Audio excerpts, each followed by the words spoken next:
ಆತ್ಮೀಯರೇ, ಜೀವನದಲ್ಲಿ ಪ್ರತಿಯೊಬ್ಬರಿಗೂ ಕಠಿಣ ಪರಿಸ್ಥಿತಿಗಳು ಏಕೆ ಬರುತ್ತವೆ ಯೋಚನೆ ಮಾಡಿದ್ದೀರಾ? ಪ್ರತಿಯೊಬ್ಬರು ತಮ್ಮ ಶಕ್ತಿ ಸಾಮರ್ಥ್ಯವನ್ನು, ಯುಕ್ತಿಯನ್ನು, ಸಮಯವನ್ನು ಹಾಕಿ ಏನಾದರೂ ಸಾಧಿಸಲು ಪ್ರಯತ್ನಿಸುತ್ತಾರೆ. ಆದರೆ ಅವರು ಅಂದುಕೊಂಡಂತೆ ಯಾವುದೂ ಆಗುವುದಿಲ್ಲ. ಆಗ ನಾವು ಯೋಚನೆ ಮಾಡುತ್ತೇವೆ, ಇಡೀ ಪ್ರಪಂಚ ನಮಗೆ ವಿರುದ್ಧವಾಗಿ ನಿಂತಿದೆ ಎಂದು. ಆಗ ನಾವು ನಮ್ಮ ಹಣೆಬರಹ ಸರಿಯಿಲ್ಲ ಎಂದು ಯೋಚಿಸಲು ಪ್ರಾರಂಭಿಸುತ್ತೇವೆ. ಆದರೆ ಇದು ಸತ್ಯನಾ? ನಿಜವಾಗಲೂ ಪ್ರಪಂಚ ನಮಗೆ ವಿರುದ್ಧವಾಗಿ ನಿಂತಿದೆಯೇ? ನಮ್ಮ ಹಣೆಬರಹ ಸರಿಯಿಲ್ಲವೇ? ಇವುಗಳನ್ನೆಲ್ಲ ಪರಾಮರ್ಶಿಸಿದಾಗ ಇದಕ್ಕೆ ಗೌತಮ ಬುದ್ಧರು ಹೇಳುತ್ತಾರೆ, ಆಗುವುದೆಲ್ಲ ಒಳ್ಳೆಯದಕ್ಕೆ ಎಂದು. ಆದರೆ ಈ ಮಾತನ್ನು ನೀವೆಲ್ಲ ನಂಬುವುದು ಬಹಳ ಕಠಿಣವಾಗಿದೆ. ಅದರಲ್ಲಿಯೂ ನಾವು ಕಠಿಣ ಪರಿಸ್ಥಿತಿಯಲ್ಲಿದ್ದಾಗಂತೂ ಆಗುವುದೆಲ್ಲ ಒಳ್ಳೆಯದಕ್ಕೆ ಅನ್ನುವ ಮಾತು ನಂಬುವುದು ಅಸಾಧ್ಯವಾಗಿದೆ. ಒಂದು ಕಲ್ಪನೆ ಮಾಡಿಕೊಳ್ಳಿ, ನೀವೊಬ್ಬ ಬಿಸ್ನೆಸ್ ಮ್ಯಾನ್. ನೀವು ಕಷ್ಟಪಟ್ಟು ಹಣವನ್ನು ಹಾಕಿ ವಸ್ತುಗಳನ್ನು ತಯಾರಿಸುತ್ತೀರಿ. ನೀವು ತಯಾರಿಸಿದ ವಸ್ತು ಖರೀದಿಸದೇ ಇದ್ದಾಗ ನಿಮಗೆ ಬಹಳಷ್ಟು ನಷ್ಟ ಆಗುತ್ತದೆ. ನಷ್ಟ ಆದ ವ್ಯಕ್ತಿಯು ತುಂಬ ಸಿಟ್ಟಿನಿಂದ ಇರುತ್ತಾನೆ ಮತ್ತು ದುಃಖದಿಂದ ಇರುತ್ತಾನೆ. ಆಗ ಆ ವ್ಯಕ್ತಿ ದೇವರಿಗೆ ಕೇಳುತ್ತಾನೆ, ನನ್ನ ಜೊತೆನೇ ಏಕೆ ಹೀಗಾಗುತ್ತದೆ ಎಂದು. ಬೇರೆಯವರಿಗೆಲ್ಲ ಒಳ್ಳೆಯದಾಗುತ್ತಲ್ಲ ಎಂದು ದೇವರಿಗೆ ಕೇಳುತ್ತಾನೆ. ಆದರೆ ಈ ಸಂದರ್ಭದಲ್ಲಿ ನಿಮಗೆ ಆದ ನಷ್ಟ ನಿಮಗೆ ಏನನ್ನೋ ಕಲಿಸಲು ಬಂದಿದೆ ಎಂಬುದನ್ನು ಅರ್ಥೈಸಿಕೊಳ್ಳಲು ಕಷ್ಟವಾಗುತ್ತದೆ. ಈ ನಷ್ಟ ಮುಂಬರುವ ದಿನಗಳಲ್ಲಿ ನೀವು ಇನ್ನೂ ಜನರಿಗೆ ಇಷ್ಟವಾಗುವ ವಸ್ತುಗಳನ್ನು ಹೇಗೆ ತಯಾರಿಸಬಹುದು ಎಂಬುದನ್ನು ತಿಳಿಸಲು ಬಂದಿದೆ. ಇನ್ನೂ ನಿಮ್ಮ ಚಾಣಾಕ್ಷತನ ಹೇಗೆ ಬೆಳೆಸಬೇಕು ಎಂಬುದನ್ನು ತಿಳಿಸಲು ಬಂದಿದೆ. ಹಾಗೆಯೇ ಒಬ್ಬ ವ್ಯಕ್ತಿ ನೌಕರಿ ಕಳೆದುಕೊಳ್ಳುತ್ತಾನೆ. ಒಬ್ಬ ವ್ಯಕ್ತಿ ತನ್ನ ಸಂಬಂಧಿಕರಿಂದ ದೂರ ಆಗುತ್ತಾನೆ. ಮತ್ತೊಬ್ಬನ ಕನಸು ನುಚ್ಚು ನೂರಾಗುತ್ತದೆ. ಆಗ ಆ ವ್ಯಕ್ತಿಗಳು ಯೋಚನೆ ಮಾಡುತ್ತಾರೆ, ಇದು ನಮ್ಮ ಅಸಫಲತೆ ಎಂದು. ಅದಕ್ಕೆ ಗೌತಮ ಬುದ್ಧರು ಹೇಳುತ್ತಾರೆ, ಯಾವುದೇ ಒಂದು ಸಂಗತಿ ನಡೆಯಬೇಕೆಂದರೆ ಅದರ ಹಿಂದೆ ದೊಡ್ಡದಾದ ಕಾರಣ ಅಥವಾ ರಹಸ್ಯ ಇರುತ್ತದೆ. ಪ್ರತಿಯೊಂದು ಘಟನೆಗಳು ಮನುಷ್ಯನನ್ನು ಶಕ್ತಿಶಾಲಿಯನ್ನಾಗಿ ಮಾಡುತ್ತವೆ. ಕಷ್ಟವನ್ನು ಸಹಿಸುವ ಶಕ್ತಿ ಬೆಳೆಸುತ್ತದೆ. ಮನುಷ್ಯ ಇದರಿಂದ ಚಾಣಾಕ್ಷನಾಗುತ್ತಾನೆ. ಇವೇ ಕಷ್ಟಗಳು ಮನುಷ್ಯನನ್ನು ಸಫಲ ವ್ಯಕ್ತಿಯನ್ನಾಗಿ ಮಾಡುತ್ತವೆ. ಅದು ಹೇಗೆ ಅನ್ನುವುದನ್ನು ಗೌತಮ ಬುದ್ಧರು ಹೇಳುವ ಕಥೆಯೊಂದಿಗೆ ತಿಳಿದುಕೊಳ್ಳೋಣ. ಒಂದು ದಿನ ಗೌತಮ ಬುದ್ಧರು ಮತ್ತು ಅವನ ಶಿಷ್ಯರು ಒಂದು ಸ್ಥಳದಿಂದ ಮತ್ತೊಂದು ಸ್ಥಳಕ್ಕೆ ಹೊರಟಿದ್ದರು. ಆಕಾಶ ಸ್ವಚ್ಛಂದವಾಗಿತ್ತು. ತಂಗಾಳಿ ಬೀಸುತ್ತಿತ್ತು. ಒಂದು ಊರಿನೊಳಗೆ ಪ್ರವೇಶಿಸಿದರು.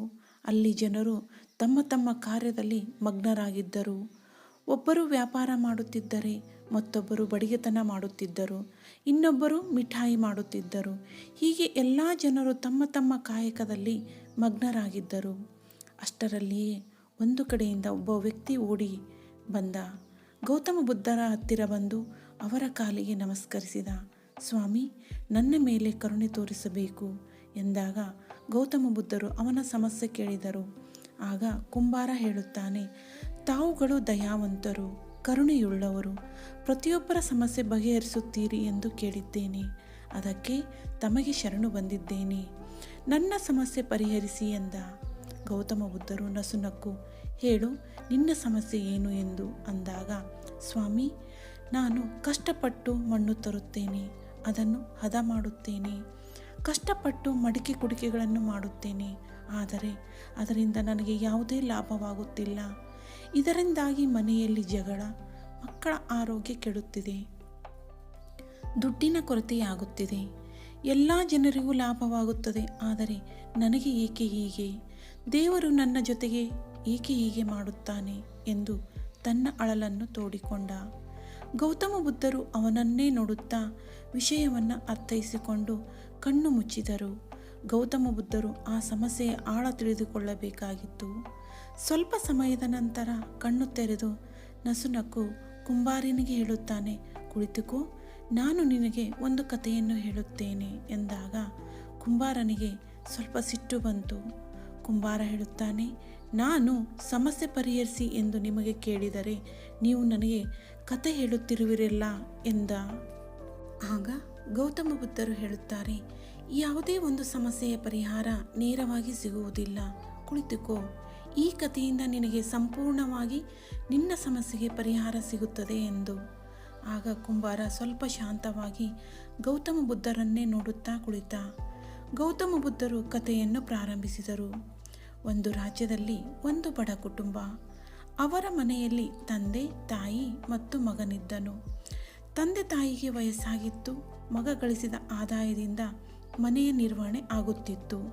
ಮಗ ದಿನಾಲು ಕಾಡಿಗೆ ಹೋಗಿ ಕಟ್ಟಿಗೆ ಕಡಿದು ಅವುಗಳನ್ನು ಸಂತೆಯಲ್ಲಿ ಮಾರಿ ಬರುತ್ತಿದ್ದ. ಹೀಗೆ ಜೀವನ ನಡೆಯುತ್ತಿತ್ತು. ಒಂದು ದಿನ ಮಗ ಕಾಡಿಗೆ ಹೋಗಿ ಕಟ್ಟಿಗೆ ಕಡಿಯುವಾಗ ಅಕಸ್ಮಾತ್ತಾಗಿ ಕೊಡಲಿ ಅವನ ಕೈಗೆ ತಾಕಿತು. ಕೈ ಕಡಿದು ಹೋಯಿತು. ನೋವನ್ನು ಅನುಭವಿಸುತ್ತಾ ಹುಡುಗನು ಮನೆಗೆ ಬಂದ. ಇದನ್ನು ಕಂಡು ತಂದೆ ತಾಯಿಗಳು ನೊಂದುಕೊಂಡು ಅಳಲು ಪ್ರಾರಂಭಿಸಿದರು. ಆಗ ಪಕ್ಕದ ಮನೆಯ ವ್ಯಕ್ತಿ ಹೇಳುತ್ತಾನೆ, ಅಳಬೇಡಿ, ಆಗುವುದಿಲ್ಲ ಒಳ್ಳೆಯದಕ್ಕೆ ಎಂದಾಗ ತಂದೆ ತಾಯಿಗೆ ಎಲ್ಲಿಲ್ಲದ ಕೋಪ ಬಂತು.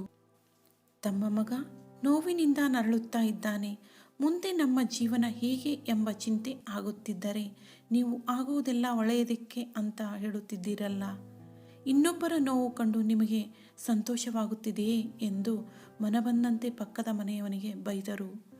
ಕೆಲವು ತಿಂಗಳುಗಳು ಕಳೆದವು. ಆಗ ಹುಡುಗ ಸ್ವಲ್ಪ ಚೇತರಿಸಿಕೊಂಡ. ಮೊದಲಿನಂತೆ ಆಗದಿದ್ದರೂ ಉಪಜೀವನಕ್ಕಾಗುವಷ್ಟು ದುಡಿಯುವ ತಾಕತ್ತು ಹುಡುಗನಲ್ಲಿತ್ತು.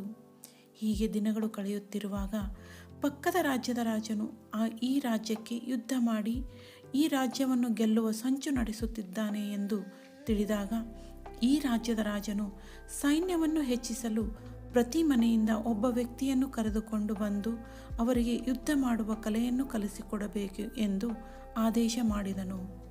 ತಂದೆ ತಾಯಿಗೆ ಎಲ್ಲಿಲ್ಲದ ಚಿಂತೆ ಹತ್ತಿತು. ಎಲ್ಲಿ ನನ್ನ ಮಗನನ್ನು ಕರೆದುಕೊಂಡು ಹೋಗುತ್ತಾರೆ ಎಂದು ಭಯಪಡಲು ಪ್ರಾರಂಭಿಸಿದರು. ಆಗ ಸೈನಿಕರು ಪ್ರತಿಯೊಂದು ಮನೆಯನ್ನು ನೋಡಿ ಪ್ರತಿ ಮನೆಯಿಂದ ಒಬ್ಬೊಬ್ಬ ವ್ಯಕ್ತಿಯನ್ನು ಕರೆದುಕೊಂಡು ಹೋಗುವಾಗ ಈ ಬಡ ಕುಟುಂಬದ ಮನೆಗೆ ಬರುತ್ತಾರೆ. ಅಲ್ಲಿ ತಂದೆ ತಾಯಿಗೆ ವಯಸ್ಸಾಗಿದ್ದನ್ನು ಕಾಣುತ್ತಾರೆ. ತಂದೆಯನ್ನಂತೂ ಕರೆದುಕೊಂಡು ಹೋಗಲು ಆಗುವುದಿಲ್ಲ. ಆಗ ಮಗನನ್ನು ನೋಡಿದರು. ಅವನಿಗೆ ಒಂದು ಕೈ ಇಲ್ಲದ್ದನ್ನು ಕಂಡು ಅವನನ್ನು ಸಹ ಬಿಟ್ಟು ಹೋಗುತ್ತಾರೆ. ಆಗ ತಂದೆ ತಾಯಿ ನಿಟ್ಟುಸಿರು ಬಿಟ್ಟರು. ಮುಂದೆ ದೊಡ್ಡ ಯುದ್ಧವಾಯಿತು. ಆ ಯುದ್ಧದಲ್ಲಿ ಎಷ್ಟೋ ಜನರು ಸತ್ತರು. ಆಗ ತಂದೆ ತಾಯಿ ಪಕ್ಕದ ಮನೆಯ ವ್ಯಕ್ತಿ ಹೇಳಿದ ಮಾತು ನೆನಪಾಯಿತು. ಆಗುವುದಿಲ್ಲ ಒಳ್ಳೆಯದಕ್ಕೆ ಎನ್ನುವ ಮಾತು ಅವರಿಗೆ ನೆನಪಿಗೆ ಬಂತು. ಅವರು ಯೋಚಿಸುತ್ತಾರೆ, ಒಂದು ವೇಳೆ ನನ್ನ ಮಗನ ಕೈ ಎರಡೂ ಇದ್ದಿದ್ದರೆ ಅವನು ಯುದ್ಧಕ್ಕೆ ಹೋಗುತ್ತಿದ್ದ, ಸಾಯುತ್ತಿದ್ದ. ಕೈ ಹೋದದ್ದರಿಂದ ಅವನು ಉಳಿದ. ಆದ್ದರಿಂದ ಆಗುವುದೆಲ್ಲ ಒಳ್ಳೆಯದಕ್ಕೆ ಎಂಬ ಮಾತನ್ನು ನೆನಪಿಸಿಕೊಂಡು ಪಕ್ಕದ ಮನೆಯ ವ್ಯಕ್ತಿಯ ಹತ್ತಿರ ಹೋಗಿ ಆ ದಿನ ಬೈದಿದ್ದಕ್ಕೆ ಕ್ಷಮೆ ಕೇಳಿದರು. ಇದನ್ನು ಕೇಳುತ್ತಿದ್ದ ಕುಂಬಾರನಿಗೆ ಸ್ವಲ್ಪ ಸಮಾಧಾನವಾಯಿತು. ಆದರೂ ಸಹ ಗೌತಮ ಬುದ್ಧರನ್ನೇ ನೋಡುತ್ತಾ ಇನ್ನೂ ತನಗೆ ಮಾರ್ಗದರ್ಶನದ ಅವಶ್ಯಕತೆ ಇದೆ ಎಂಬ ರೀತಿಯಲ್ಲಿ ಕುಳಿತಿದ್ದ. ಜೀವನದಲ್ಲಿ ಬರುವ ಸಮಸ್ಯೆಗಳು ಒಬ್ಬ ಶಿಕ್ಷಕ ಇದ್ದಂತೆ. ಅವು ನಮಗೆ ಹೊಸದನ್ನು ಕಲಿಸಲು ಬರುತ್ತವೆ, ಒಬ್ಬ ಒಳ್ಳೆಯ ವ್ಯಕ್ತಿಯನ್ನಾಗಿ ಮಾಡಲು ಬರುತ್ತವೆ. ಆಗ ಗೌತಮ ಬುದ್ಧರು ಹೇಳುತ್ತಾರೆ, ನಿನಗೆ ಅನ್ನಿಸುತ್ತಿರಬಹುದು ನನ್ನ ಮಡಿಕೆಗಳು ಮಾರುತ್ತಿಲ್ಲ ಎಂದು. ನೀನು ಜನರ ಇಷ್ಟಗಳನ್ನು ಅರ್ಥೈಸಿಕೋ, ಜನರ ಜೊತೆ ಒಳ್ಳೆಯ ವ್ಯವಹಾರ ಮಾಡು, ಪ್ರೀತಿಯಿಂದ ಮಾತನಾಡಿಸು, ಹೊಸ ಹೊಸ ರೀತಿಯ ಮಡಿಕೆ ಕುಡಿಕೆಗಳನ್ನು ಮಾಡು ಎಂಬುದನ್ನು ಕಲಿಸಲು ನಿನ್ನ ಕಷ್ಟ ಬಂದಿದೆ. ನಿಮ್ಮ ಮನೆಯಲ್ಲಿ ಜಗಳ ಅಂದರೆ ನಿನ್ನ ಸಮಯವನ್ನು ನಿನ್ನ ಕುಟುಂಬಕ್ಕಾಗಿ ಸ್ವಲ್ಪ ಮೀಸಲಿಡು. ಅಲ್ಲಿ ಏನು ನಡೆಯುತ್ತಿದೆ ಅನ್ನುವುದನ್ನು ತಿಳಿದುಕೋ. ಮತ್ತು ನಿನ್ನ ಮಕ್ಕಳ ಆರೋಗ್ಯ ಚೆನ್ನಾಗಿಲ್ಲ ಎಂದರೆ ಮಕ್ಕಳ ಆರೋಗ್ಯದ ಕಡೆ ಗಮನ ಹರಿಸು. ಇದರಿಂದ ಸಮಸ್ಯೆ ಬಗೆಹರಿಯುತ್ತದೆ ಎಂದನು. ನಮಗೆ ಬರುವ ಸಮಸ್ಯೆಗಳು ನಮ್ಮನ್ನು ಇನ್ನೂ ಶಕ್ತಿಶಾಲಿಯನ್ನಾಗಿ ಮಾಡಲು ಬರುತ್ತವೆ.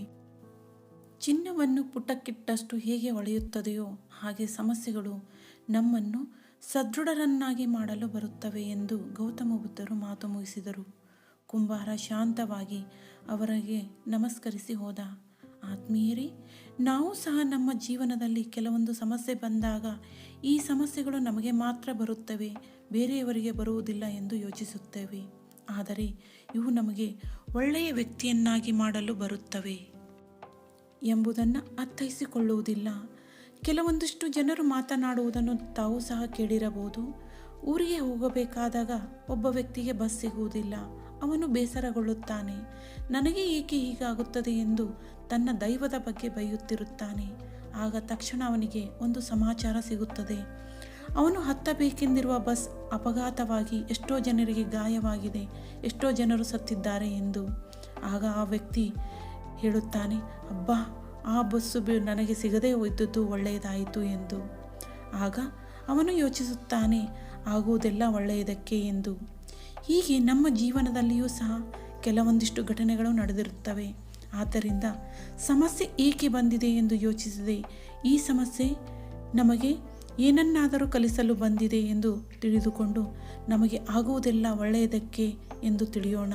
ಏನಂತೀರಾ ಆತ್ಮೀಯರೇ? ಈ ಒಂದು ಕತೆ ತಮಗೆ ಹೇಗೆ ಅನ್ನಿಸಿತು ಅನ್ನುವುದನ್ನು ಕಮೆಂಟ್ ಸೆಕ್ಷನ್ನಲ್ಲಿ ಹಾಕಿ, ಲೈಕ್ ಮಾಡಿ, ಈ ಒಂದು ಚಾನಲ್ಗೆ ಸಬ್ಸ್ಕ್ರೈಬ್ ಆಗುವುದನ್ನು ಮರೆಯಬೇಡಿ. ಮುಂದಿನ ವಿಡಿಯೋದಲ್ಲಿ ಹೊಸ ತತ್ವ, ಹೊಸ ನೀತಿ ಮತ್ತು ಹೊಸ ಕಥೆಯೊಂದಿಗೆ ಭೇಟಿಯಾಗೋಣ. ಧನ್ಯವಾದಗಳು.